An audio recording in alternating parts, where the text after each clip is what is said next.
Hello, I'm George Myers, 8th District Council Member in Lexington, Kentucky, and today we're back with the Myers Report, and we're going to be speaking to Mr. Robert Riggs, and he is the co-author of My Baby Handbook. Yay. Welcome today. Thank you. He's also the Treasurer and Secretary of Infant Nurture. Yes. So, Robert, a few weeks ago we had the occasion to sit next to each other on an airplane, and we were talking about education. Yes. And how education begins on day one. First day of birth. First day of birth. Yes, sir. And so, talk a little bit about how that conversation led to the discussion of My Baby Handbook. Well, of course, both of us have an education hot button.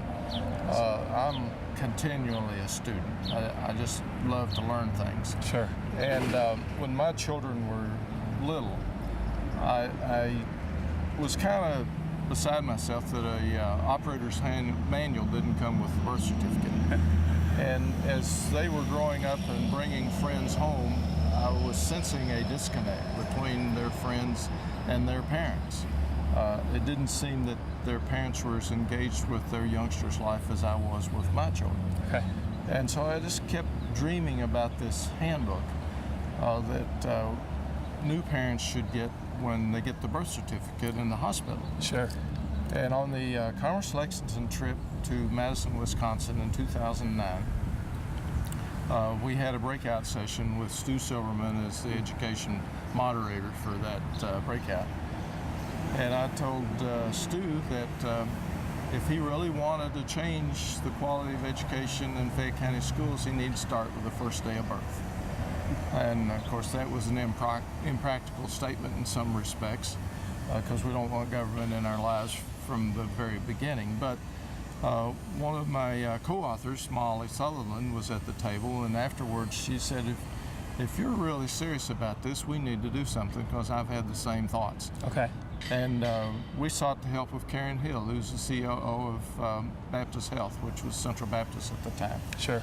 And she gave us Kim Jillian, who's a neonatal nurse practitioner at the hospital, in engaging in brand new parents during the pregnancy period and birthing period. And the three of us met once a month for an hour for 12 months to write this baby handbook. And it's real simple steps. It's so large it covers 2 pages. Mm-hmm. And it tells the parents about being engaged with their baby. That little person, the brain is like a huge computer. It's just downloading data, and even though they can't talk, they are formulating ideas, they're formulating sentences, and the more you talk to them and the more you engage with them, the more they want to know. Sure. And in certain instances, and we know this to be true, that in poor families, they don't own a book. They may not be reading to their baby because they think all it wants is food and a dry diaper, which is far from the truth. And yet what they can do doesn't cost a lot of money. It just costs an hour or 2 of time a day, right, at minimum. And for the parent not to talk to their child, not to read to their child, when they start school at age 5, they have heard 20 million less words than a child of mine or a child of yours, where you're engaged in talking and reading to your child all the time because you think it's fun. And you see their child's response and how they're engaging. And when a child starts school and doesn't know the letters of the alphabet, doesn't know their numbers, doesn't know their colors, they're behind already. Right, right. And they're playing catch up for the rest of their life. And that's why they want to quit school at age 16. As soon as they can get out of there, they want to be gone.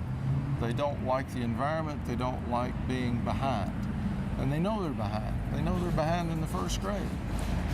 One of the things that's most interesting to me in talking to you, I've done a lot of the research on the first 3 years, and Dr. Alvin Cho is at Harvard, and they've done a lot of research on that.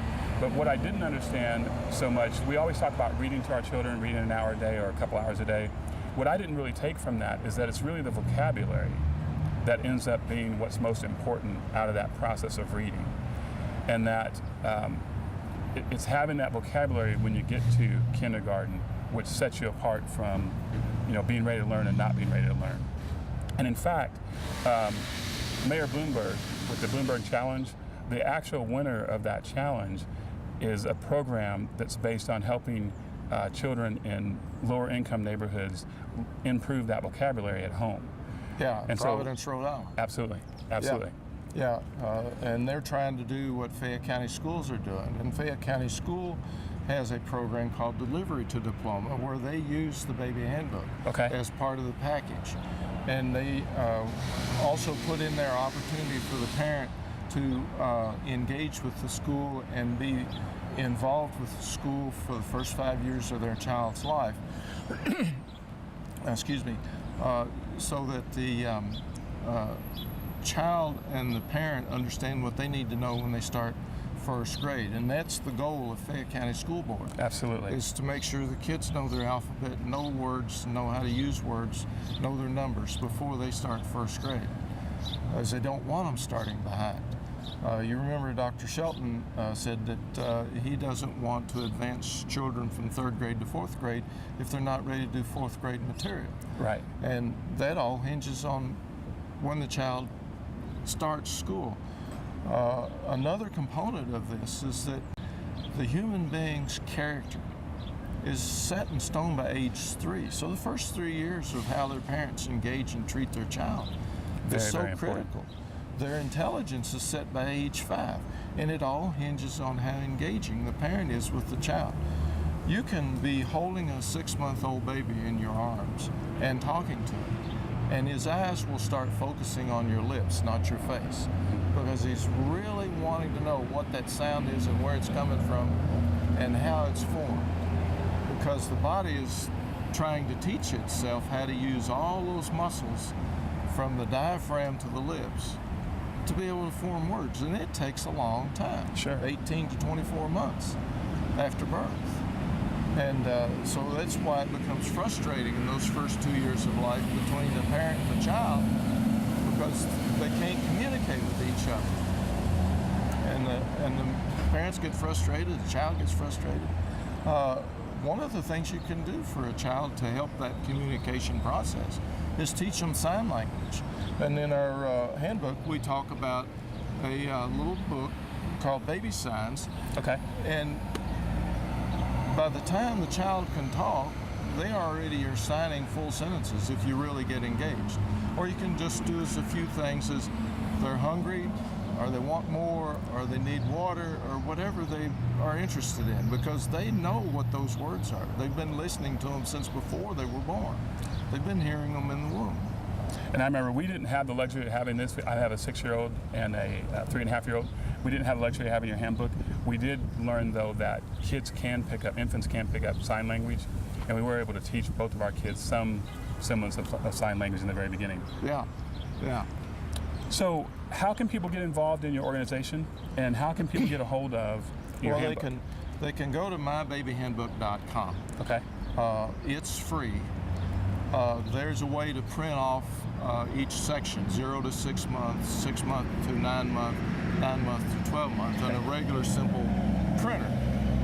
And then we also have a PDF link where they can either print it off on a legal size paper, or they can have a professional printer print it off. If they're involved in a church or another organization that deals with families, and they want to make sure that all of their young parents have this handbook, they can get it printed off free. Okay. All its cost is the printing cost. They can get it done for as little as 50 cents a book. Excellent, excellent. So, and we also have it in Spanish. Oh, that's excellent. Talk a little bit about that, because that was really exciting when you told me how you were able to get that done. Dr. Pierce Lyons, bless his heart, He's such a jewel for this community. He really is. We were in a conversation about the World Equestrian Games because my wife and I had gotten to volunteer in that, and what a wonderful experience it was. And he and I were talking, and I felt that it was an opportunity not to pass up. So I pulled the baby handbook out of my pocket, and I said, I need your help. I said, I know you've got staff that can speak, read, and write Spanish. And I wonder if you could help our organization and translate this into Spanish. And he says, oh man, you're something else, a piece of work, he called me. And he handed it to Elizabeth, and the next day it was done. Wow. And I just thank him so much for that Absolutely. possibility. Yes. Absolutely. So this is done in both English and in Spanish. Yes. It's free to the public. Yes, sir. They can go to your website. If you do not have an internet connection at home, you can go to the public library and have access, or Yes. you can go to your schools. Do you have these in the family resource centers in the public schools here in Lexington? If the county schools have done it, I don't know. Okay. That would be another great opportunity to have them out there for people to take home. So if you could just speak to the camera and talk really quickly to a new parent about the importance of engaging your child from day one and speaking and increasing their vocabulary. Could you do that for us? The most important thing is to show the child love, to hold and cuddle the child and talk to them in a normal tone of voice. Read to them if you can. If you can have something to read, it can be the newspaper, your favorite magazine. Just read it out loud. What the child's needing is words that they can gain vocabulary from. And the more vocabulary they have, the more successful they're going to be in school, the more successful they're going to be as an adult. And that's your job, is to prepare your child to become an adult not dependent on you or not dependent on anybody else. Well, Robert, it's been fantastic getting to know you again, and just being able to grow and learn more from you about early childhood education, about STEM, about a lot of different things as we talk and get to know one another. And so I want to thank you for the work that you do in our community and the heart that you have for children. And well, thank you, George. It's a great pleasure, and I appreciate you giving me this opportunity. Well, thank you very much. Thank you again for watching the Myers Report, and I hope you continue to watch in the future.